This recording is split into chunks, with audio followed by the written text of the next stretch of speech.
So I think people buy stocks because they've fallen from price X to 2/3 of X or half of X. On that basis alone, they're buying a stock. That's called bottom fishing the stock market. Very, very difficult. I've had a rough go with it. Peter Lynch is here. He is a legendary investor. He is a best-selling author. He is a philanthropist. For 13 years, he ran Fidelity's Magellan Fund with average annual returns of nearly 30%.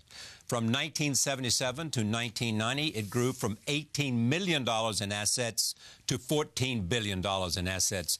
He retired at the age of 46. Since then, he's dedicated his time and his resources to giving away a large portion of his personal fortune. I'm pleased to have him back at this table. Welcome. Now, see, we had this wonderful interview, and I would occasionally say, whatever happened to Peter Lynch? It's one of those things. And whatever happened to Peter Lynch is my question. Well, it's funny. People said he'll start his own fund, he'll do a hedge fund. I said, no. Yeah.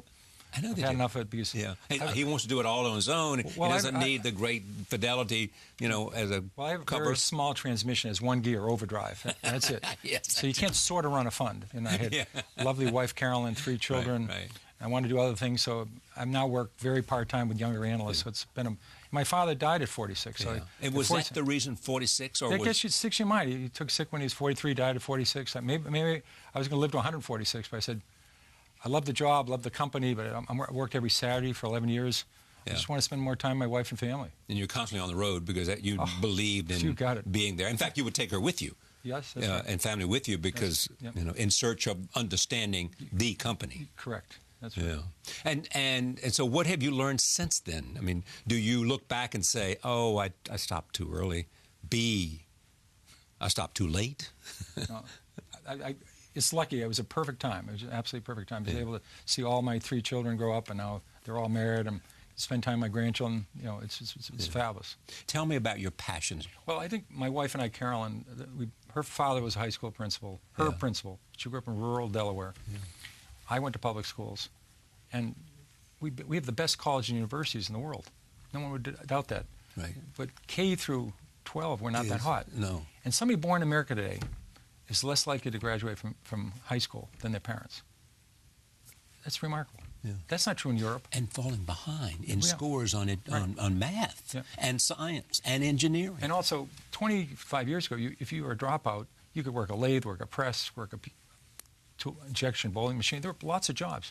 You didn't even have to speak English. Today, it's test equipment, assembly equipment. There's low-level jobs at fast food restaurants and in hospitals. But if you want to get a decent job that's challenging and fun, you have to be able to use a computer. You have to be able to speak in English. All these manuals are all they're not in Creole, they're not in Portuguese, they're not in all these Spanish, they're in English. So today being a dropout is a tragedy, and it shouldn't be happening. And once you lose a step, then you lose a second step and third step and the fourth step, so that... And literacy, there's an amazing correlation, I think, of a couple million people in prison, like 85% of them are illiterate. It's not their fault. Here's the thing for me. There are people, you, and so many people I know, some deceased, some in youth, but all passionate about education. Passionate. All have resources. All have a voice. Why aren't we fixing this? Well, I think, first of all, the greatest issue is recognizing the problem. I don't think this problem was clear 10, 20 years ago. I mean, I think when World War II started, our army was smaller than the Netherlands. I mean, we didn't realize how bad Hitler was, how terrible the Nazi Party was. We have to recognize the problem. I think we're getting to the phase now we say there's 45 million kids in public school, probably half of them, 2/3 of them get a decent education, the rest are getting a not so good education. That is it's an awful, not only a problem, it's a tragedy. So I think recognizing the problem, and people like yourselves are leaders in that, just getting the word off, this is not acceptable, this is bad for everybody. That's the first part. That's starting to happen now. And now there's several things that are happening now to make it better. And I think that's very positive. But are you convinced that we have the will to do what's necessary? The will?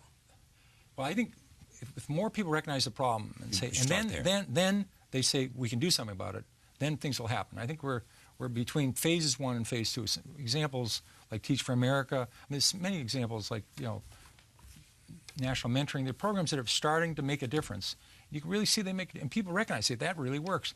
And people want to invest, like in the stock market, they want to invest in the companies doing well, not the companies doing badly. Yeah. So if they say, this is a waste, why should I invest it? It's hopeless. You have to take away that hopeless and say, we can make this a lot better.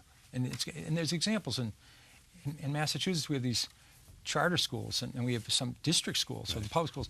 They're now top in the state against some of the suburban schools. So these things work. They really work. They do, but not all the results of all charter schools is as good well, some as of the you early, might expect. You're exactly right. But some of the early ones weren't well planned. They weren't well thought out. The ones now, plus some district schools. We're talking public schools. Yeah. There's a program called the Achievement Network that does a testing program. It's now in 300,000 students have it today. This should spread all over the country. It's something Carolyn did all the research on, my wife, and it's a great thing. They basically test the child 4 times a year, a quick test.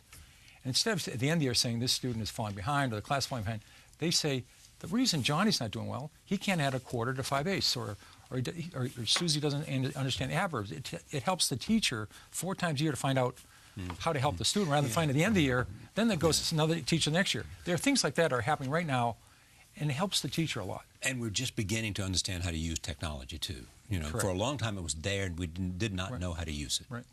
And never coming on. The Khan Academy is a great example. Exactly, perfect. And then there's the importance of the principal.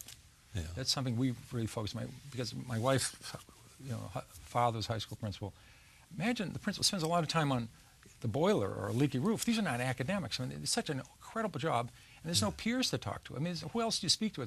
It's a lonely, hard job, and it's a difficult job. So we're working to. We started a leadership academy at Boston College to work with principals and aspiring principals to help them get the best methods, the best tools. They're the key person in America, high school principal. Then the teacher's second most important. Yeah. They're the leaders. When you talk CEOs of companies, the Jack Welches of the world, the Lee Iacocca's, that's a principal. Yeah. That's what they have to do. Take for tangent for a second. Jack Welch, Lee Iacocca. What is it they have? What you would go around and do a self-analysis of companies, and you would look for things that you could identify with and know that they had the potential to grow, and they had a culture to grow, and they had a plan to grow. What do great managers do? Well, there's 2 types. You have Fred Smith, who comes up with an idea called Federal Express. Then he had to grow it, and that's really tricky. Sometimes people can just do the idea part. He did all the parts. And then there's Lee Iacocca had to turn around at trouble with Chrysler, and even more challenging, a giant company like General Electric, to make something good better. I mean, that's really hard. So all these people basically were problem solvers, and they had to manage people. And one of the things that surprises people, they don't even understand the definition of management. It's getting things done through others. It's a lot easier to do something yourself. If you have somebody else do it, and lots of people, obviously you're managing people, and sometimes you have to encourage them, sometimes you have to push them a little hard. I mean, Inspire, people motivate, it's hard. encourage. But you have to understand what they want. You have to work with them. You have to explain yourself. You have to set goals. And you have to be a leader yourself, and you have to put a lot of effort into it. And you have to make mistakes. And there's a real amazing difference between being persistent and being stubborn.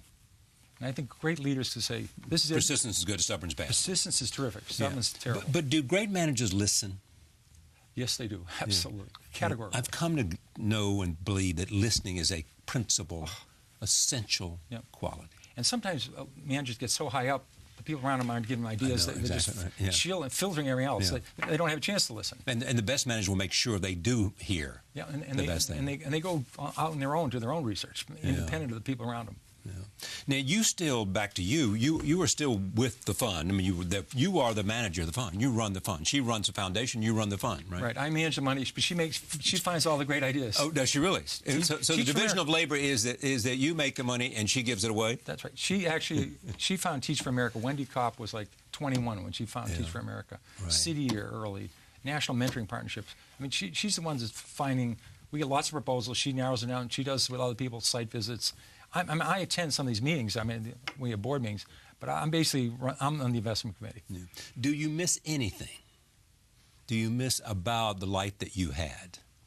Or do you simply say, I have a portion of it, I'm making investments for something that means a lot to me, and I know where the fruits of my labor are going. They're going to improve education and other projects I believe in. Well, the nice thing, I'm actually running money for our foundation and for ourselves. So I'm actually doing the same process. Family fund and foundation fund. But all I have to say, my wife is my only boss. Yeah. When I was running Magellan, 1 out of every 100 Americans was in the fund. Yeah. These are people that $5,000 and $10,000 was a huge deal to. So when the market went down, you felt really badly. I mean, it's really the pressure on you when it's average people's money. Yeah. That's overwhelming. And you're nice enough to say nice things about Magellan, but in those 13 years, 10 times it declined over 10%. You know. And yeah, but your point was that you were confident enough to say, you know, when it's declining, to know when to give up and when not to give up most of the time. Right. I mean, I'm saying when the market went down, I would always go down. So yeah. Sure. Yeah. But you wouldn't go scared because you'd invest in a company. That's right. I'd just say if the company's fine, it's fine. I mean, basically, Johnson & Johnson's higher than it was 40 years ago. Their earnings are higher. Xerox is lower than it was 40 years ago. The earnings are lower. So yeah, of course. It's what happens to the company. But you also, I mean, I know lots of people who are doing stunningly well in the world of investments and finance. And they do it by a study of macroeconomics. Right. You never bought into that. I always joke, I was bottom down. I mean, I was lucky. I mean, I owned a lot of I own American Motor Inns, Hospitality Inns, United Inns. Right. And I said, who's your best competitor? And they said, La Quinta Motor Inns. Oh, I remember this, yes. And it was, I owned it before sunset. I mean, if somebody ever says something nice about a competitor, you know it's true. They always dump on their competitors. Yeah. If you get them to say what they worry about, somebody's doing it maybe better than I am. They have a better formula. We can't match the formula. Yeah. So I basically then visited, and I made it a big position in Magellan. It was a huge success. Yeah. How long did you stay with it? Look. I think 7 or 8 years along. Really? Yeah. Great success. How do you know when to get out? Well, in baseball analogy, and I know you're a great baseball fan, you want to get in this first, second, third inning, not when they're drawing up the lineup. Yes. And Walmart, you could have bought Walmart. Oh, wait. You don't want to do it when they're drawing up the lineup. You want to make it to the second or third inning. You want to at least have seen them at bat. They've got it right. They've got the formula right. And now it's Toys R Us on 20 stores on the way to 500, or Home Depot on 40 stores on the way to 4,000. You could have bought Walmart 10 years after they went public. Then it went up 50-fold. It's already up 10-fold. That's 500-fold. Yeah. 10 years after they're public, they're only in 18% of the United States. They went to 19, 20. So you can say to yourself, there's a lot of room to go. But when you're in every state, when Limited got to every single mall in the United States, with Express and Limited, you say to yourself, they're in the 8th or 9th inning. Where can they go? Yeah. So that's how you define it. With a cyclical, when it goes from crummy to semi-crummy, you're happy. Then when it goes to good, you're happy. Then it goes to very good, you say, maybe I ought to go on to something else. So can you be greedy in your business? Yeah, I think sometimes I call it the 3 C's. It's called complacency, concern, and capitulation. Yeah. So you're complacent is the I don't call it greedy. Just everything's going right. You sort of forget to check the facts. You say things are starting to slip in the company. Not the fundamentals. They're starting to mature. There's some competitors coming along. So being complacent is the worst one. And that's the one that happens most often? Yeah, well, unless you're working hard. If you're working hard, you're always checking with competitors, you're checking with customers, suppliers. You're trying to do work to find out, is this company still early? Do they have years and years of growth ahead of them? Then you stay with it, no matter, even if the stock goes down. There's also this idea, never invest in something you don't really know. That was part of it. That's why you went out on the road so much. Right. If I don't understand it, I don't want to... Yeah. The key thing is when the stock goes from 10 to 6, if you understand what they do and you know they're financially solvent, you're fine. If you don't understand it, you can call the psychic hotline. But if you don't understand it, you're probably going to do the wrong thing. You know, if you understand exactly what they're doing, it's gone 10 to 6, you'll buy more. If you're confused to start with, you'll say, well, there must be something wrong there. And then you're out. And then a lot of times stocks are going to decline. I mean, some of my best stocks have gone from 18 to 8, then to sometimes to 40, and some have gone from 18 to 0. But at least I wasn't adding to it on the way to 0. A lot have gone to 0. So if it's going down, you're not adding to it? I mean, sometimes you are. If the fundamentals are getting better or the same. Yeah. But if they're deteriorating, I'm going to leave. How much do you measure your success in your ability to communicate well? Your command of the language and the facility to express ideas in a simple and comprehensible way has always been the reason your book sold well, because there was good content there. And secondly, the way you were able to communicate and become a leader in your industry. You asked a question earlier about ability to listen. Right. I think that's the skill. Because when you're talking to a company, if you ask all these questions, it's like a monologue. Then you say at the end, is it something I've forgotten? Or, me too. I say it all the time. You want to have them say, by the way, a year ago when you were looking to see what things are going to be like, how has it come out? Yeah. You know, what have been surprises for you? So I'm always listening to what people say. So it's more listening rather than asking, and also being nice. When you go to a company, they'll say, last year your capital spending was $125 million. What's it going to be this year? Last year R&D was $73 million. You just don't go say, how you doing? Yeah. You want to be nice, courteous, but precise. Precise, right? But you want to show you did some homework. Exactly. And also, you don't want to use the rubber hose. This is just like interviewing. Don't be I'm telling mean. you, this is like interviewing. You don't want to be mean too. If the rubber hose worked, I would have used it. You want to be you want to be kind. You write letters to say, I enjoyed meeting with you. It was a nice interview. Yeah. People, they could turn off. They have all the answers, but they don't have to be that nice to you. So being kind and courteous. I was a Boy Scout, and be prepared. Yeah, be prepared. Exactly. I mean, it is central to what I believe is that you ask people things like, did I miss something? You know, what am I not hearing? Yep. You know, correct. What question have I missed here? What you know? It's almost what I think is important. You got to engage the person in your own pursuit. Right. Make them work for you. Yep. No, I remember that very well. From the first company, I was a metals analyst. Right. This company AMAX. Yeah. The major product was molybdenum, and I was saying, what's the outlook for molybdenum? I couldn't even pronounce. And when I took chemistry in high school, we didn't get that high on the chart. Exactly right. So you find out these people want to help you. If you go visit them, even on the phone. Yeah. And I remember calling one company up, and you get to know a person's personality. Some people are very optimistic, they're very upbeat. Some people are kind of very conservative, and his tone just was not as optimistic. I found out later, I almost sold my entire position. You get that feeling. Yeah. I called him a week later. He says, you were just down. He says, yeah, my brother was in a traffic accident about half an hour before you called. I didn't know whether he was going to make it or not. Yeah. I almost sold my entire position because of an accident. But you had another question to ask, yeah. I called back and I said, gee, Now, I will sometimes call people and say, did I do something to make you upset or angry? Or not in terms of the interview, but is there something in terms of the relationship between, am I missing something here? Did I do something that pissed you off? And now sometimes they'll say, you didn't see, I was over there waiting to see you, and you walk right by. And a lot of times you're kind of interrupting people. They answer a question, you just cut them off. You really have to be... Listen. You really have to say that.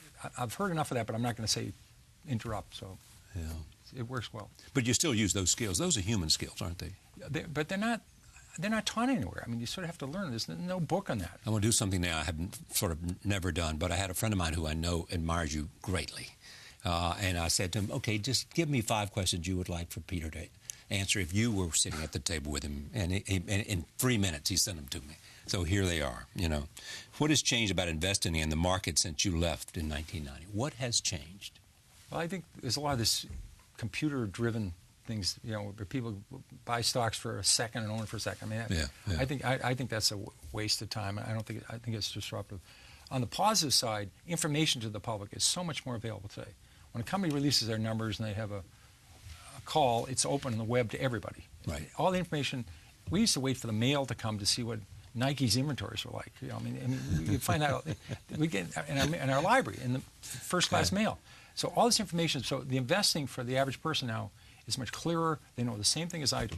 Yeah. They have all this. You don't want to invest in a company whose balance sheet is they got $8 billion in debt and they have no cash and they're losing money. That's a terrible combination. You get all the information now. So information is a lot better than it was a long time ago. You still believe in the investment mantra that you were often credited as your mantra, which is invest in what you know. Yeah, I'm amazed if somebody. Imagine you spent you a long time in your field, in my field. Imagine if you were in a mall the last 30 years. Yes. You would have seen the Gap. You would have seen Best Buy. You would have seen Circuit City. You would have seen these companies that are crowded doing something better, and they're buying biotechnology stocks or oil companies. It makes no sense to me.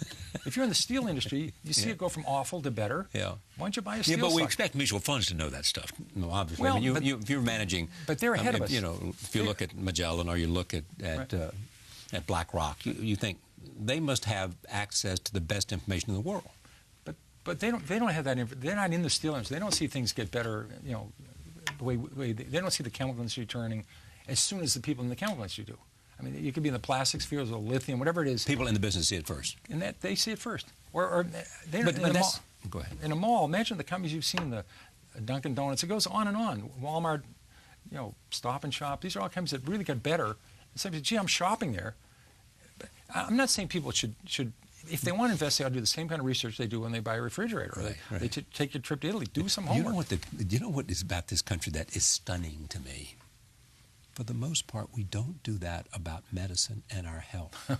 We don't do it. We are more interested in getting the best television than we are the best medical.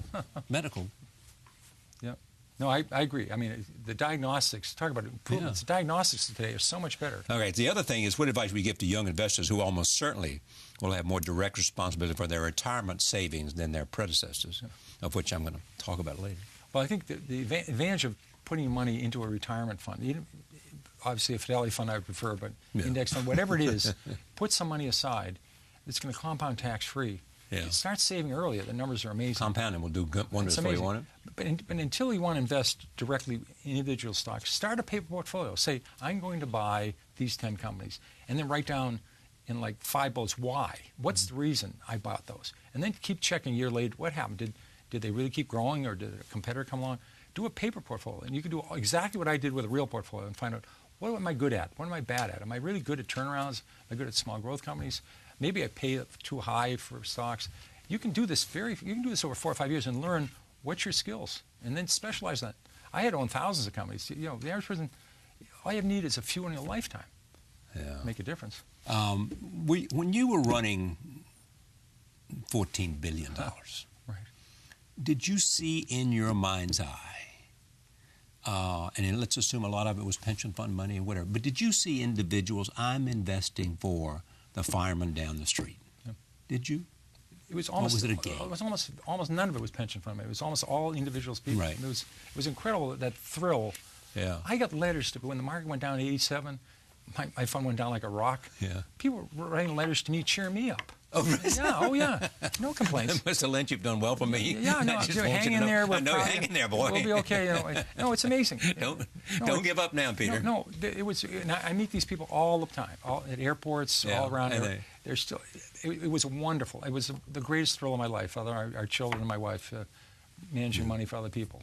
Now we've also seen sort of today the whole business of hedge funds and private equity and shadow stuff. And now they're talking about getting into the mutual fund business. You think that's... Yeah.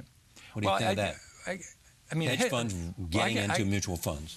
Well, a couple of differences, between a hedge fund and what I did in Magellan. Right. I could only buy long. I couldn't short. So you couldn't sell short, right? But I couldn't buy commodities. Hedge funds can sell short, obviously. Right. I couldn't buy commodities. I couldn't short the euro. I mean, they're into a lot, and they do it on leverage, a lot of leverage. So you have to be careful what you get into. There are some hedge funds that are very conservative. They're only going to be 20% short, mostly long. Because the nice thing about occasionally, if I found an idea that I thought was overpriced, I just went on to the next thing. I couldn't short it. So there is an advantage to be able to short, but I found that long only. Well, but with these hedge funds who get into mutual funds, I mean, they'll have to also live up under the rules that mutual funds live under. Do you think they will be successful? I mean, well, I found the long. They're obviously attracting some. The hedge funds that have been on the long side have done the best. I mean, they may have a little bit by being short, but being right on the long side. Because obviously, if you're right, you can make. And that's, I would say, when I ran Magellan, I might have been right 6 times out of 10. But if I'm right, I make a double or triple occasionally. It offsets the times you lose 30 or 40%. In fact, you could be right a third of the time as long as you have a lot of good results. So that's when you're short, you can only make 90%. When you're long, you can make 10-fold or 5-fold. So I think long is the way to be. Optimistic. Optimistic, yeah. Well, careful and optimistic. That's a Red Sox fan. Yes, it's like the old man, the person who said, I'm very optimistic. Then, well, why do you have that crown? He said, I'm not certain about my optimism. That's good.